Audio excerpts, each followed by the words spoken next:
The Ontario government will recall the legislature from its Christmas recess this afternoon to try to stop power workers from striking. The Ford government plans to introduce legislation, back-to-work legislation, to ensure power workers remain on the job and prevent widespread outages. Megan Fitzpatrick is right there inside Queen's Park again, the legislature where MPPs will be meeting later today after what was a much shorter than expected Christmas break, Megan.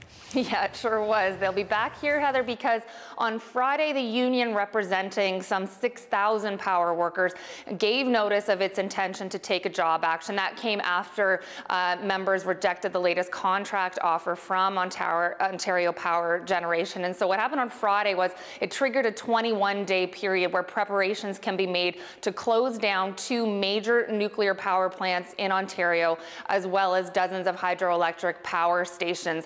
Preparations need to be made to do that. You can't just flip a switch and shut them down overnight. So that is what they're preparing to do if this strike goes ahead. And the independent electricity system operator, which is basically in charge of ensuring electricity supply in the province, has said that it would take steps in the coming days to mitigate any impact of this strike, and that could include importing energy from neighboring jurisdictions into Ontario. But it said even with all the steps it might take, Ontarians would be set to lose power in about 3 weeks' time if this goes ahead. And the Ford government said it won't sit by and let that happen.